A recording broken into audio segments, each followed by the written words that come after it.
Most people in the neighborhood knew Noah Bennett because of his blue adaptive bicycle. Every afternoon, he could be seen riding through the community with a huge smile on his face while his mother watched nearby. For Noah, who lived with severe cerebral palsy, the bicycle represented freedom. It wasn't a toy or a hobby, it was part of his physical therapy and one of the few activities that allowed him to feel independent. That was why nobody could understand why the HOA suddenly decided the bicycle was a problem. Noah lived with his mother Jennifer in a quiet suburban neighborhood outside Phoenix, Arizona. Jennifer was a single mother who worked remotely while caring for Noah full-time. Life wasn't easy. Between medical appointments, therapy sessions, and everyday expenses, money was always tight. But Jennifer worked hard to make sure Noah never felt limited by his condition. The adaptive bicycle had taken months to obtain through a combination of insurance assistance, fundraising, and personal savings. It was custom-built specifically for Noah's needs. His doctors encouraged him to ride regularly because it improved his strength, coordination, and mobility. For years, the bicycle was stored beside the garage near the driveway. It wasn't hidden, but it wasn't an eyesore either. Most neighbors barely noticed it. Some even stopped to chat with Noah while he rode around the neighborhood. Everything remained peaceful until Richard Collins became HOA president. Richard quickly developed a reputation for being obsessed with appearances. He spent hours driving through the neighborhood looking for violations. Residents often joked that he cared more about grass height and garbage bins than actual community issues. But behind the jokes, many homeowners were frustrated. Richard seemed to enjoy finding problems. One afternoon, Jennifer returned home from grocery shopping and found a violation notice taped to her front door. The notice stated that the adaptive bicycle constituted outdoor clutter and had to be removed from public view immediately. Jennifer initially assumed it was a mistake. She contacted the HOA office and explained that the bicycle was specialized medical equipment used daily by her disabled son. She attached photographs and even included documentation from Noah's physical therapist explaining its importance. A week later, the rejection was denied. The rejection shocked Jennifer. She contacted the HOA again, believing there had to be some misunderstanding. Instead, she received another letter stating that the violation remained active and fines would begin if the bicycle wasn't relocated. Moving it wasn't simple. The bicycle was heavy and difficult to maneuver. Keeping it easily accessible was part of what allowed Noah to use it regularly. Jennifer explained this repeatedly. Every explanation was ignored. Soon, the fines started. At first, they were relatively small. Then they increased. Every few weeks, another violation appeared. Each notice contained additional penalties and processing fees. Jennifer attended an HOA meeting hoping to resolve the issue in person. She arrived with medical records, letters from healthcare providers, and photographs showing how the bicycle was stored neatly beside the garage. Richard barely looked at the documents. Instead, he argued that rules existed for a reason, and making exceptions would create problems throughout the neighborhood. Jennifer pointed out that other residents stored boats, trailers, and recreational equipment in plain view without receiving violations. Richard responded that those situations were different. Nobody could explain exactly how they were different. Several homeowners sitting in the audience exchanged uncomfortable looks. For the first time, people started paying closer attention to how Richard enforced the rules. The situation continued for months. Each appeal Jennifer submitted was rejected. The fines kept growing. Meanwhile, Noah noticed everything. He saw the violation notices, he overheard conversations, he watched his mother becoming more stressed every week. Eventually, he stopped asking to ride the bicycle. Jennifer noticed immediately. Days passed without Noah mentioning it, then weeks. One evening, she asked why he hadn't gone riding recently. Noah hesitated before answering, "I don't want you getting more fines because of me." Jennifer felt her heart break.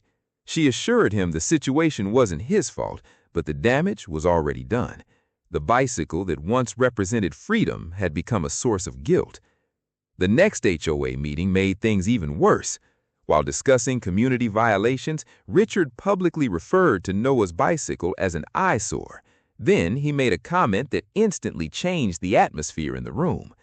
The neighborhood shouldn't have to lower its standards because of one family's circumstances. The room fell silent. Everyone knew exactly who he was talking about. Several homeowners looked disgusted. One resident stood up and walked out. Another openly argued with Richard before being told to sit down. For the first time, opposition to Richard was becoming visible. A few days later, Jennifer discovered another violation notice attached directly to Noah's bicycle. Noah found it first and quietly removed it before she got home. That evening, she found him sitting alone in his room, staring at the wall. When she asked what was wrong, Noah looked down and said, "Maybe people would leave us alone if I wasn't disabled." Jennifer cried after he went to bed. The next morning, she decided she was done handling the matter privately. She posted the entire story online. She shared photographs of the bicycle, copies of the violation notices, medical documentation, and details about every rejected appeal. She explained how the fines had accumulated despite repeated efforts to cooperate with the HOA. The response was immediate. Thousands of people shared the post within days.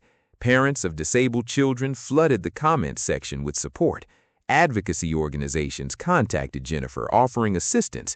Local reporters began requesting interviews. Then something unexpected happened. Former residents and current homeowners started sharing their own experiences with Richard. One family revealed that Richard repeatedly complained about their daughter's wheelchair ramp.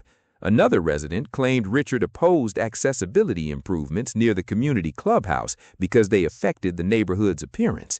Several elderly homeowners reported similar treatment whenever medical accommodations became visible from the street. The stories painted a troubling picture. As public pressure mounted, several HOA board members quietly reviewed enforcement records. What they discovered shocked them.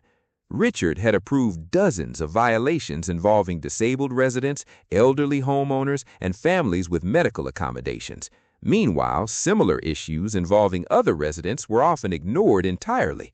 The pattern was impossible to dismiss. The enforcement wasn't equal, it was selective. A local television station soon aired a segment about Noah and his bicycle. Viewers across the city reacted with outrage. Community organizations publicly criticized the HOA. Residents demanded answers. Soon, a special HOA meeting was scheduled. The turnout was unlike anything the neighborhood had ever seen. Every seat was occupied. People stood against the walls. Others listened from outside the room. Jennifer sat quietly near the front, beside Noah. Richard arrived looking confident. That confidence disappeared quickly. One by one, residents approached the microphone. Parents shared stories. Elderly homeowners described years of intimidation.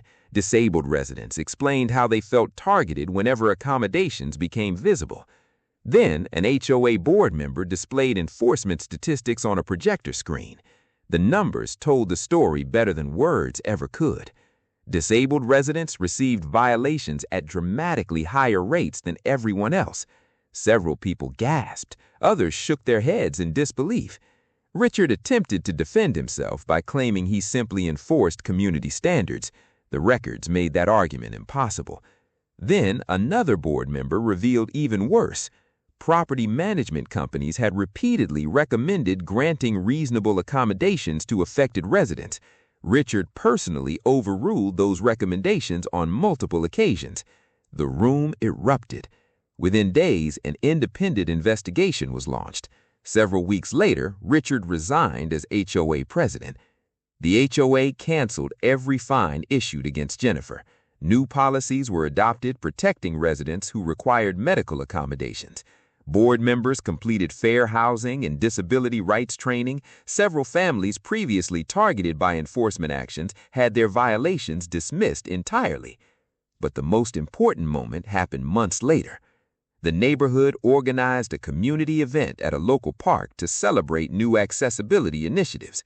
Families gathered for food, games, and activities. Volunteers raised money for adaptive sports programs. Local businesses donated equipment and resources. Near the center of the park stood Noah on his blue adaptive bicycle. For the first time in a long time, he wasn't worried about fines, complaints, or violation notices. He simply rode. As he completed lap after lap around the park, neighbors cheered him on. Some had donated money to upgrade the bicycle. Others volunteered with disability organizations because of the story. Parents introduced their children to Noah and encouraged them to ride alongside him. Jennifer stood nearby watching. The same community that once remained silent had finally chosen to stand up for what was right. And as Noah crossed the park with a huge smile on his face, surrounded by people who genuinely supported him, it became clear that the HOA battle had never really been about a bicycle. It had been about whether a community would choose rules over compassion. In the end, compassion won.